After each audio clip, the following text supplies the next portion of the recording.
turn number 7, back to the right of turn number 8. And then you've got this long late apex turn number 9 mark where you're waiting and waiting to pick up the throttle. That's where Will Power is. He uses the blue and white striping to the inside of that part of the racetrack, then hammers the accelerator, heading down another back straightaway before they head to a very technical portion of the S's, 10, 11, 12, and 13. It's a tricky, technical, and fantastic racetrack here at Thermal. Let's go back to pit road, check out with Jake Query. Christian Lundgaard, you mentioned the situation, Mark, where he had to wait 10 minutes before he could begin this session. Brian Barnhart's been talking to him as they went out. He was on the primary black tires, came in. They're going to look over those tires and then make a change, but they're going to go back to another sticker. That means brand new, unused version of the primary tires. So yet to go out in this session and try to get any scuff at all in those softer compound red tires. So Christian Lundgaard has come in.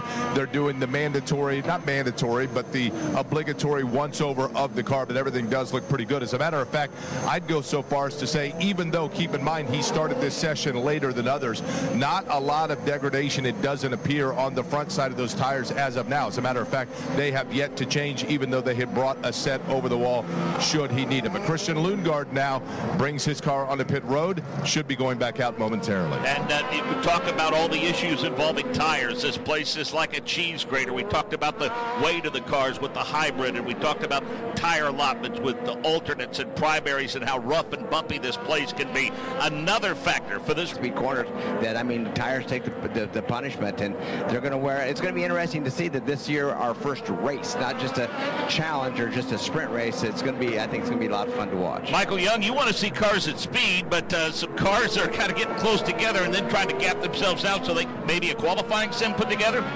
It looks like that. Turns 2 and 3 is where they really get bogged down. As we see, Devlin DiFrancesco exiting turn 6 right now. Alexander Rossi through the turn 6 portion as well. But as they make their way through 1, 2 and 3 is like a triple apex, so they really have to slow down, and that's where you'll see a driver, if they're setting up for something or trying to get themselves a little bit of gap on this racing surface, that's where they will begin that process as Colton Herta makes his way out of the chicane at turn number 5, and right behind him, it's a machine of Kiffin Simpson. So here comes Colton Herta. That's the sound you hear, and he's really not in the throttle at all. He's laying off as Simpson, full throttle, makes his way down that back straightaway, closing into about 10 car lengths. Charm existence continues, Davey Hamilton, for the folks at Andretti Global, because they have 3 cars in the top 10 for this session as well.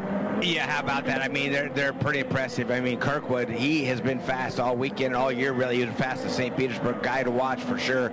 And then how about Foster right now in that Rahal car? I mean, very good run, that 45 car in P2 and Plo in P3, as we said right now.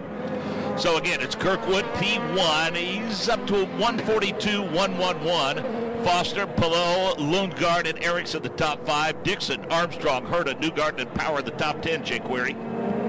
Just got a chance to talk to Brian Barnhart as Christian Lundgaard is about to go back out, as I had mentioned. They did go ahead and make a change, put a fresh set of the Firestone tires on. But, Davey, perhaps you can add to this. Brian Barnhart said the tires they pulled off, actually, he said they're not bad. They had 11 laps in them. They anticipate that's about 5 laps shy of where they're really going to start to feel the fall off. So it looks like around 16 laps in these conditions, which presumably are going to be the same throughout the course of the weekend.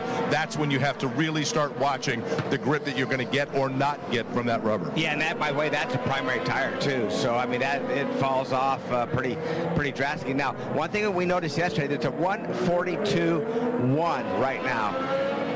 Yesterday on the alternate tire, it was a 140, a couple seconds quicker on the softer compound tire. So that tells you that there's a lot of speed in that. But as Colton Herta just told us, that, you know, I mean, that tire falls off actually pretty rapidly. It's not going to be just maybe 1 or 2 laps, but top 3 or 4 laps, that alternate tire is going to wear out pretty quick.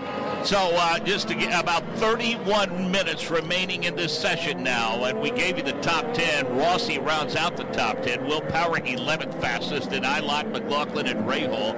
Then Award, Daly, VK, Ferrucci, Robb, and Devlin DiFrancesco. 21st fastest is Nolan Siegel, then Christian Rasmussen, then Jacob Abel, David Malukas, Felix Rosenquist, and Kiffin Simpson through 26. And as disjointed as the session was yesterday, Davey, and let's face it, that red had a lot to do with that, but we figured this session would be much, much busier, and it has been. Yeah, it has been, and you're right. It really came down to that one car, unfortunately, was short, so catching on fire. It took a long time to get that car out, but this one looks good. I mean, there's a lot of laps being laid down right now. They're all on the primary tire.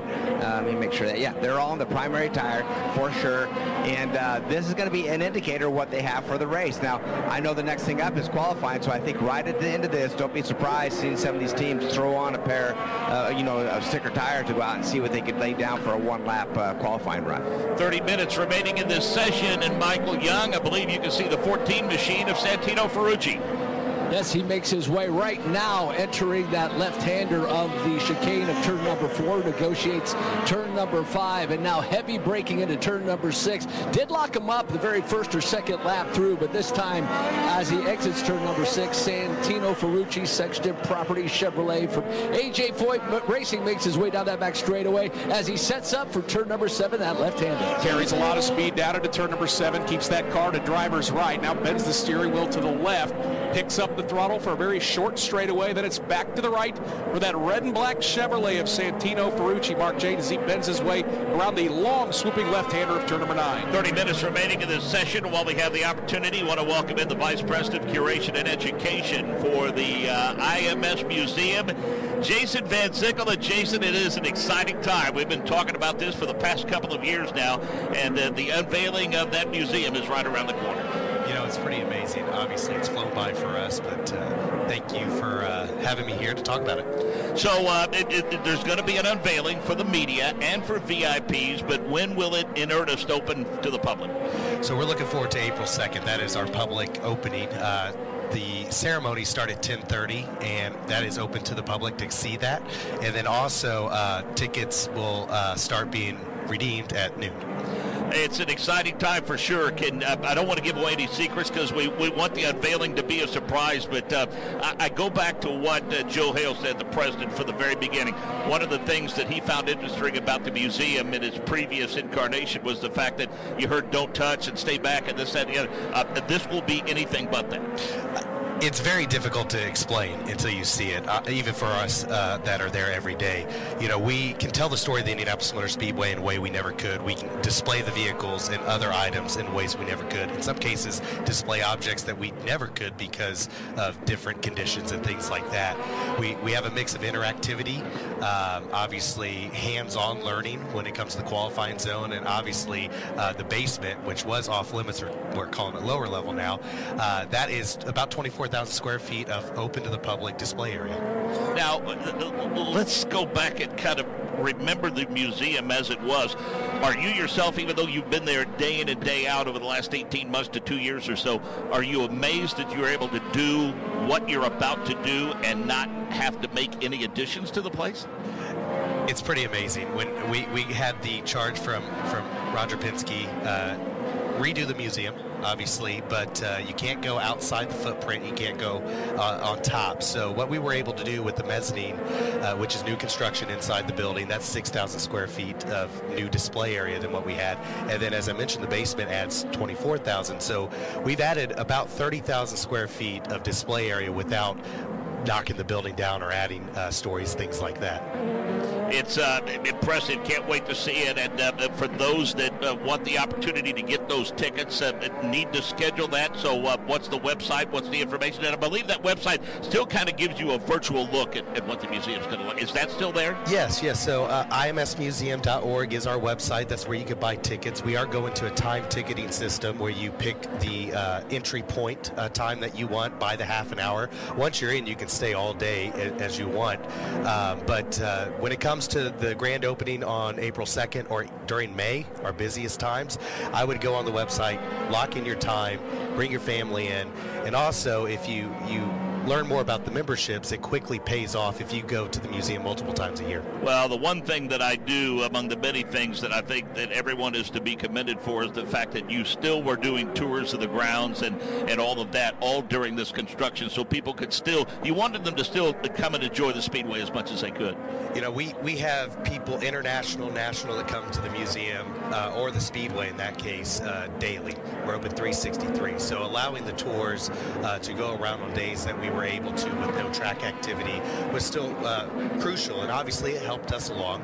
This is a capital campaign that was funded by the public, this renovation, but obviously having the tours is one of our big revenue sources to keep us going. A couple more things we'll give you a chance to promote. First of all, an evening with the two-time winner going for the three-peat comes up in April, and then the Hall of Fame induction in May.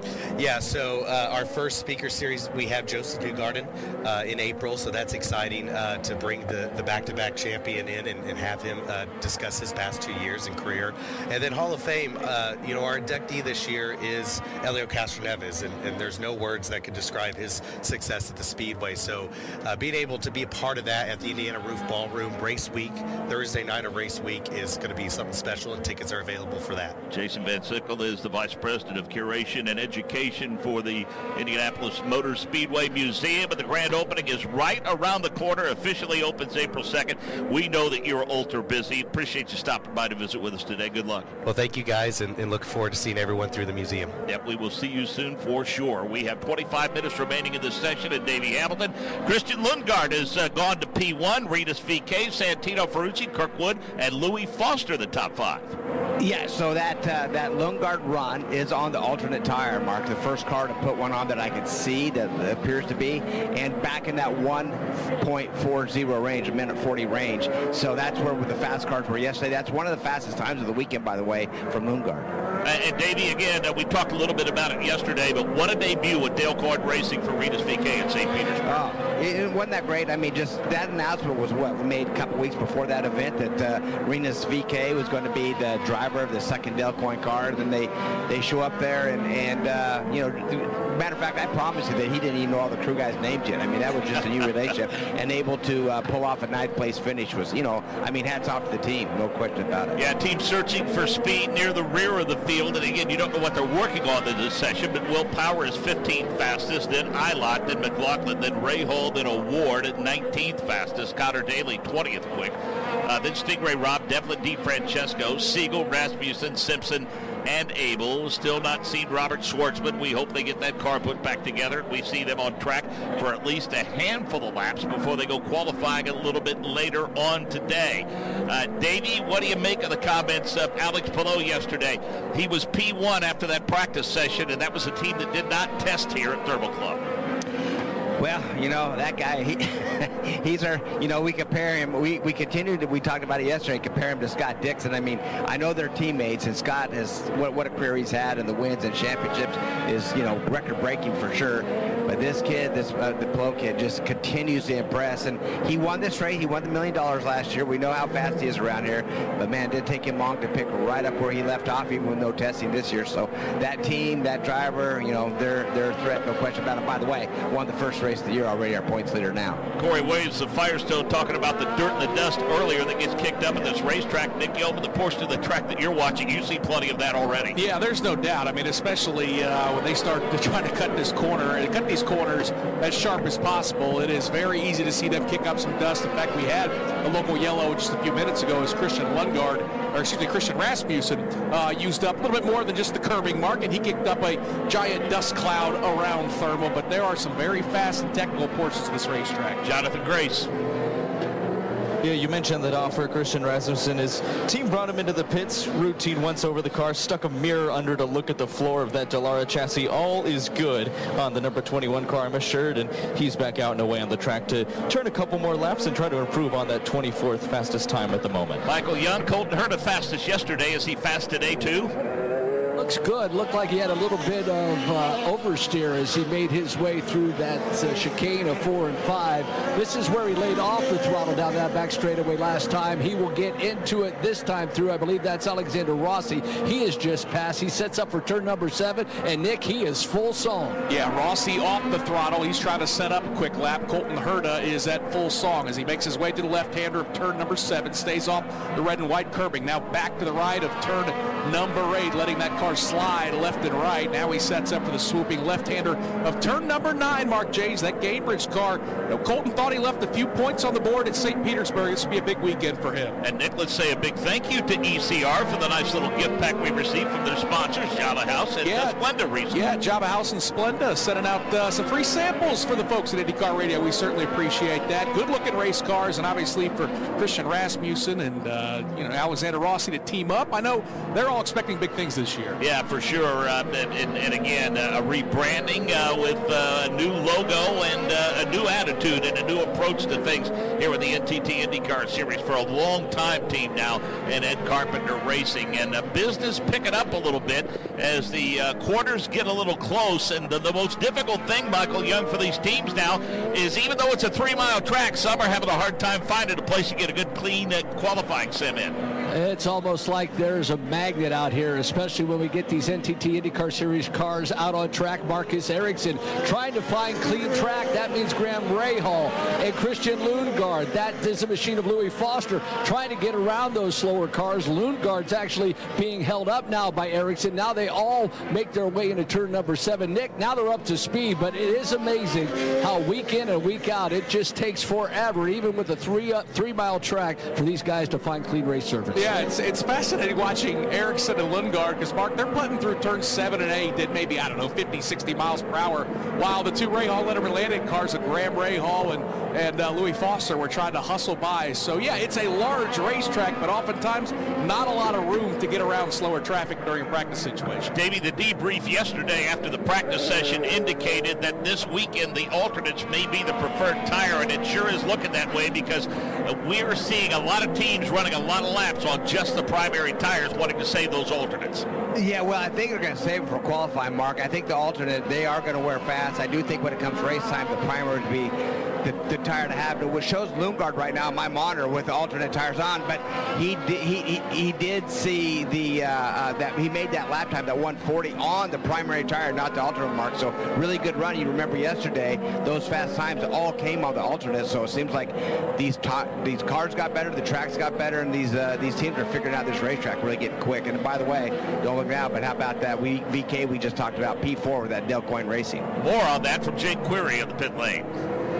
Yeah, Mark, walking up and down pit road here, and for a split second, I saw some of the alternate tires stacking up behind Colton Herta, but that has yet to actually go on the other side of the wall. I have not seen anybody yet that even looks in position at the end or concluding portion of this session of putting on the alternate. So I think we're going to see primaries primarily here over the course of this practice session. Michael Young.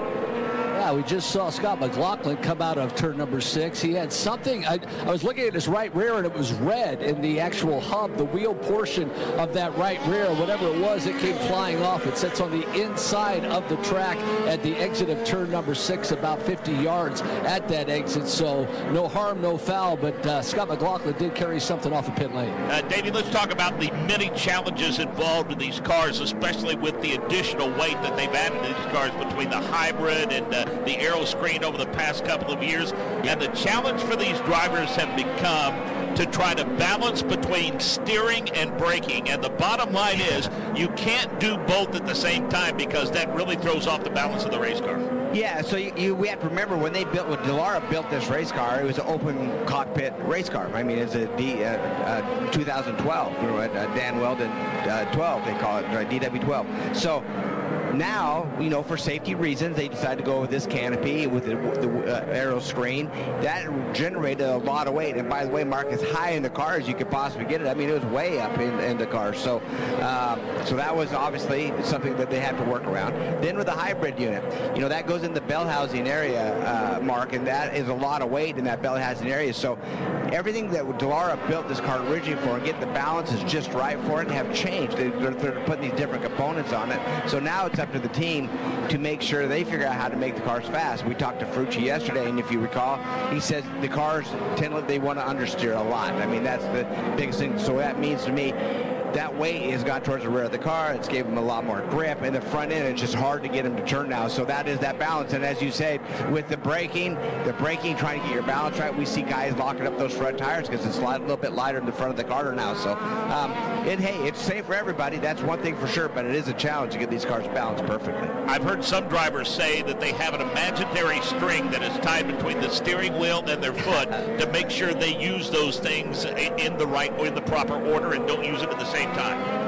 Yeah, that's right, because that lock up, and you have to have the front of the cars loaded when you go to get on the brakes, or it tends to lock that front, especially on some of these hairpins where they really drive into the corner super hard, Mark, and use a ton of braking, and then it takes that weight off that inside tire, and you don't want to, as soon as you lock these tires up and you get the slightest flat spot on that, it really vibrates a lot. I mean, that comes from the steering wheel, your performance goes down, your lap times go down, so it's key not to do that, especially during a race. 16 minutes left in the session. St. Pete winner Alex Palou was P1 after the session yesterday, currently 13th fastest, Jake Query. And what I was going to tell you, Mark, is it may be interesting to look and see where he ends up on the speed chart after, let's say, the next lap. Reason being because Alex Palou in the final third of this session just went out on a brand new sticker set of primary tires. So they went ahead, did a stint on the scuff tires, and then in lieu of trying to find out, keep in mind they did not test here, what exactly they can get out of that softer compound, they stayed on the primary black tires. So after a lap or two, they will presumably then be a little bit broken in, and the speed that you could maximize out of that set of tires, we may get indication as to exactly how much speed is in that number 10 DHL machine of Alex Palou. So, Davey, because of the fact that they have changed the rules in terms of when you can and can't use those alternates, it sounds to me like moving forward that we can expect this final practice session before qualifying to take on the form and function that the Friday session used to take on, because that's when they were limited as to when they could use the alternate. So now we're at 15 minutes left in the session, and we're hearing talk of cars and drivers now switching to their alternates and doing those qualifying sims. Yeah, so that could be, they should have one more set, because you have to have a set brand new for, they give you 4 sets, Mark. They used a set yesterday, most of these teams did.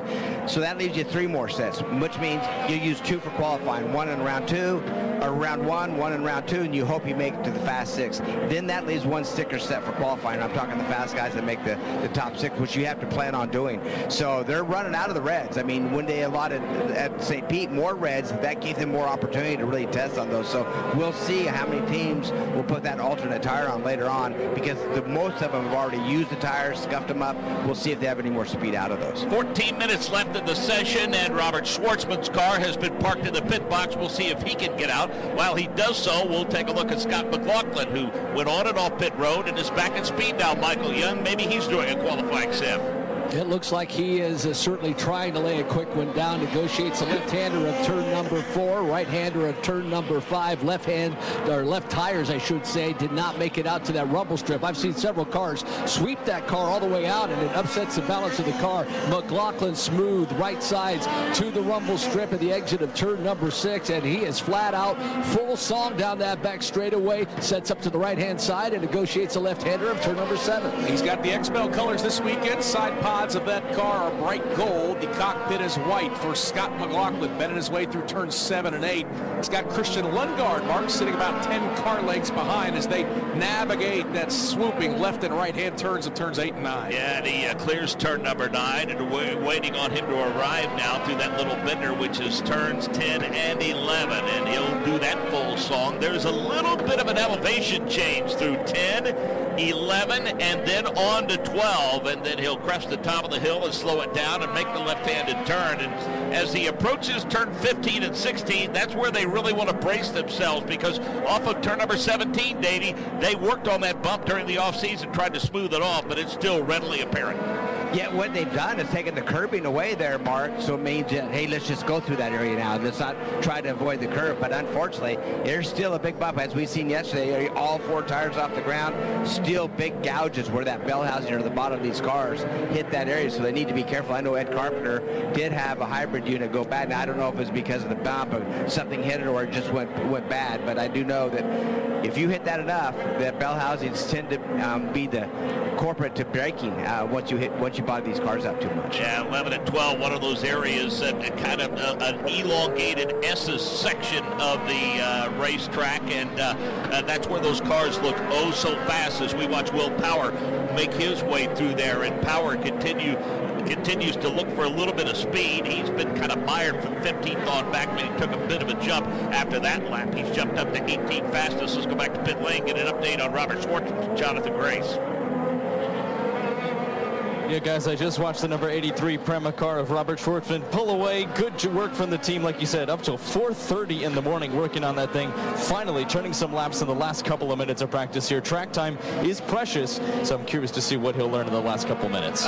Davey, this is not the first rodeo for Jay Query. He said keep an eye on Alex Palou over the last 15 minutes of this session, and he has now gone to P2. Yeah, how about that? It was P1 yesterday, and we know that he has speed. He got the lap right.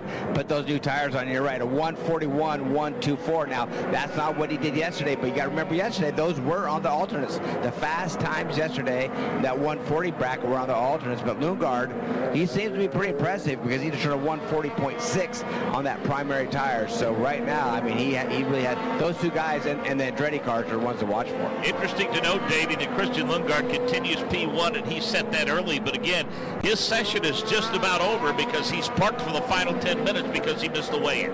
That's right, exactly right. So he has to watch these cars, and this is where the track gets better as the time goes on, more rubber gets down. The team, the driver gets better. You get your lines better. You're more consistent. So time should fall as the session goes is what we're normally seeing. And the other one I see, Pato Ward, he just moved up into that fifth spot, but how about his teammate Armstrong in fourth? And time winding down now as we approach the 10-minute mark, and we are watching the car of Rinus VeeKay continue to find speed. He's worked his way inside the top 10. So let's give you the full field rundown now with 10 minutes remaining in the session. Lundgaard, Palou, Ericsson, Armstrong, and Award the top 5. By the way, that fast time at 1:41.623. Then we go a 1:41.124, and then a 1:42.113. Then, as we said, Armstrong, Award the top 5. Power, Herta, VeeKay, McLaughlin, and Callum Eilert the top 10. Rasmussen, Ferrucci, Rahal, Malukas, and Siegel through 15th, and then Kirkwood, Rossi, Foster, Simpson, and Daly through 20th.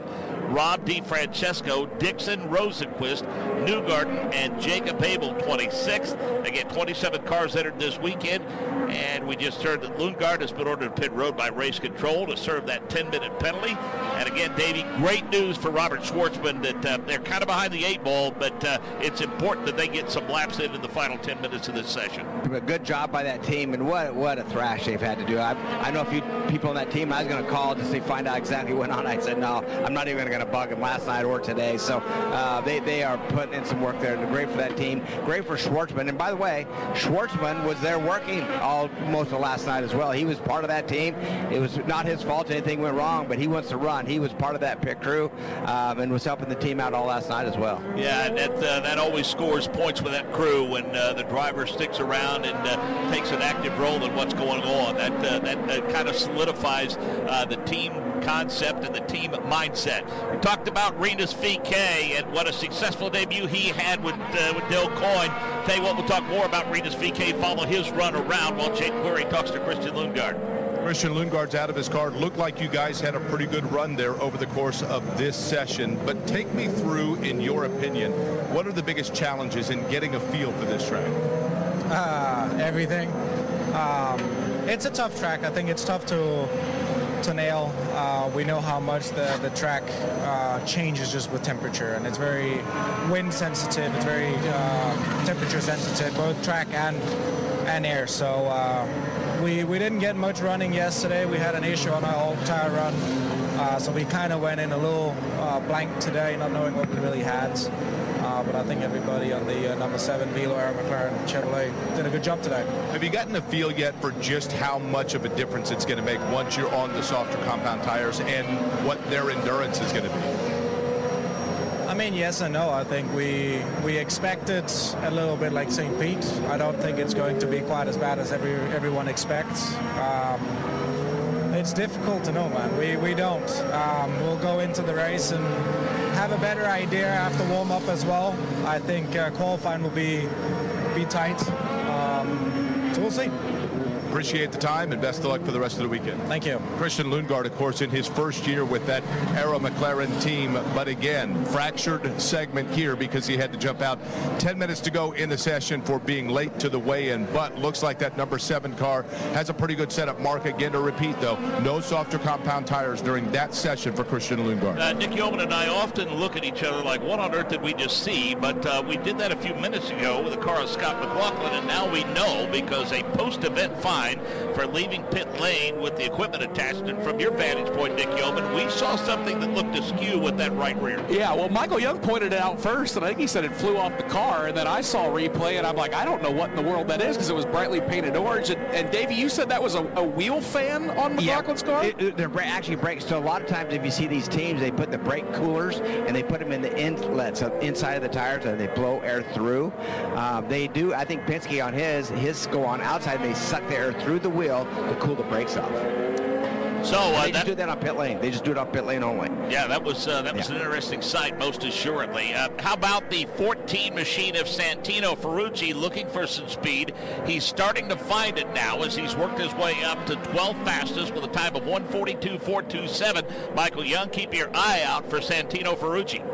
Yeah, he makes his way out of turn number 3, now sets up for that switchback. And remember, we're not even in the heat of the day yet, just 10:40 local time here at Thermal Club as he makes his way through that switchback portion and sets up for the left-hander of turn number 6. His teammate David Malukas is right behind him.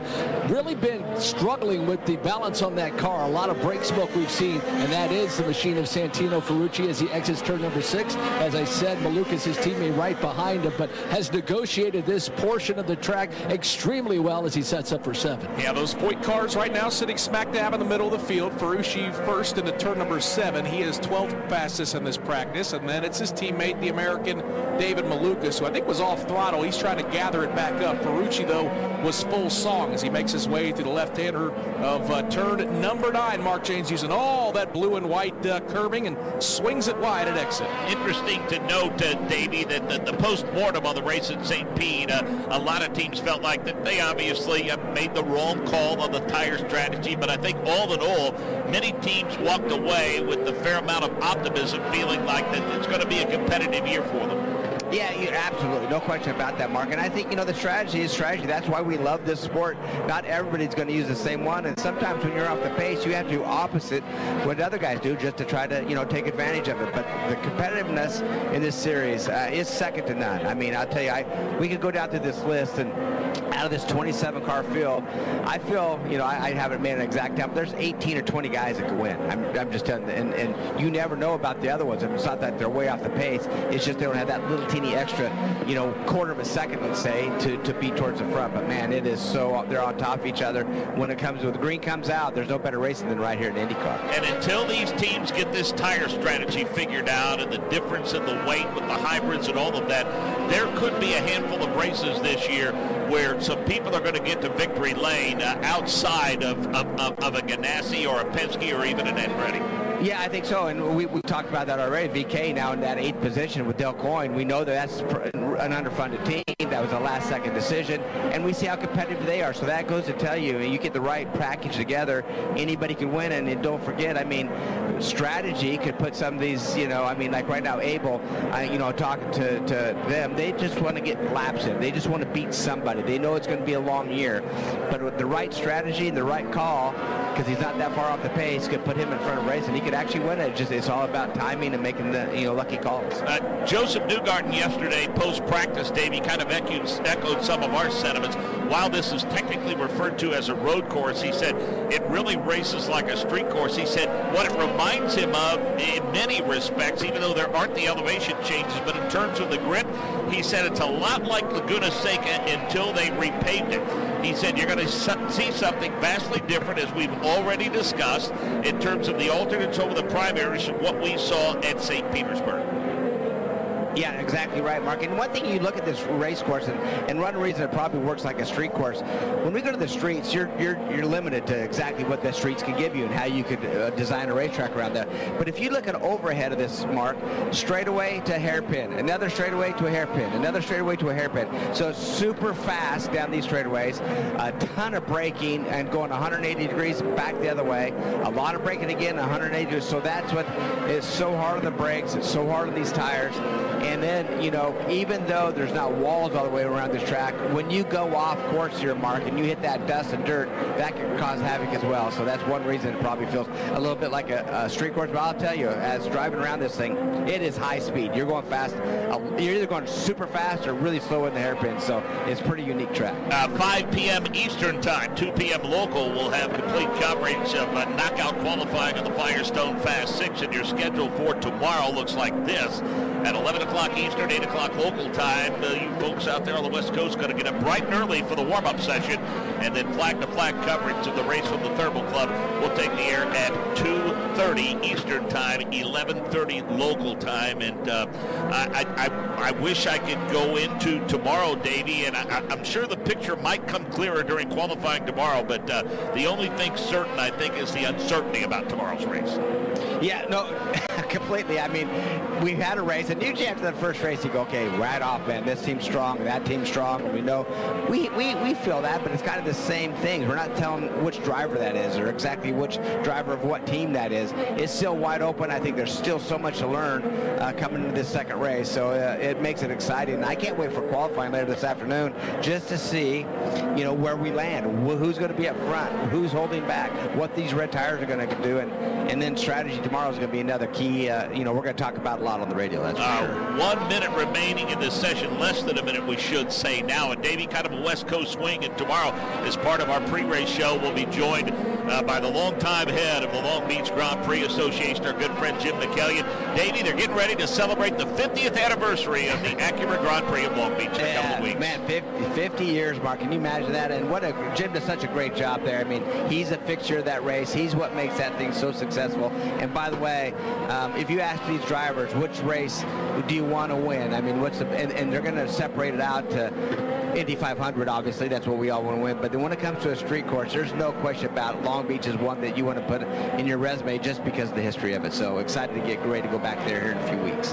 As the checkered flag flies, and one more thing, Davey, about that, Jim, we'll talk more about that tomorrow. But a historic Formula exhibition in conjunction with the Acura Grand Prix of Long Beach. They will have F5000 cars, which is what the first race was in 1975. They will have Formula One cars for the period of 76 to 83, and then Indy cars from 84 until now.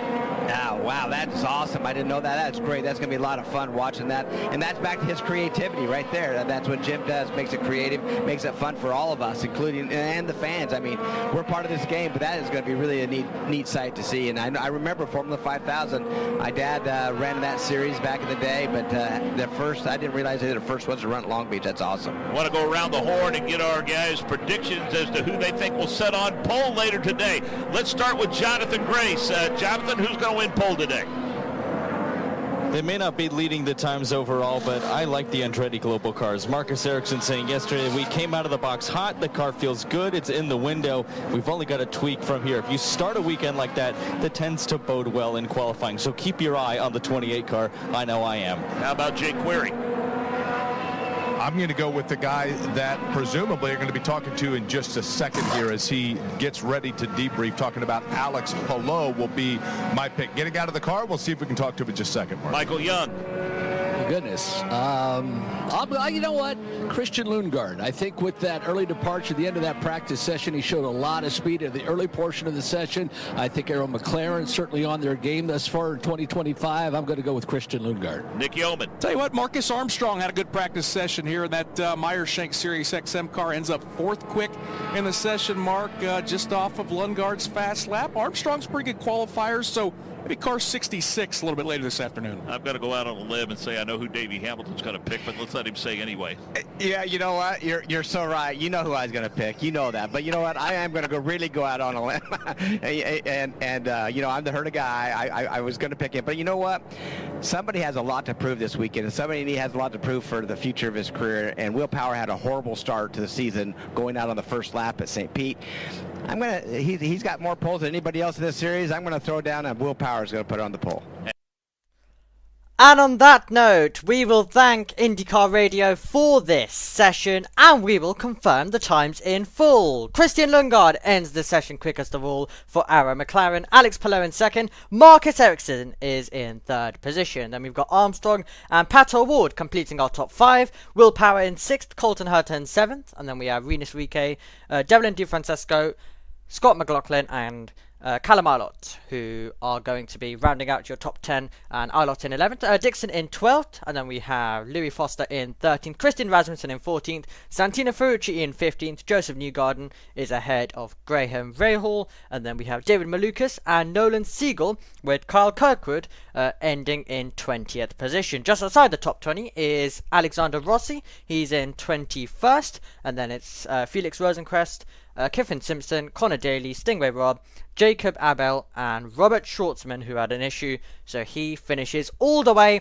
at the back of the field when it comes to our timing board. Well, do not leave us here on JB Motorsports, because right now we find ourselves live for the NASCAR Cup Series. We've got the Saturday watch along going on right now, and you don't have to move anywhere because we've got the redirect set up for that.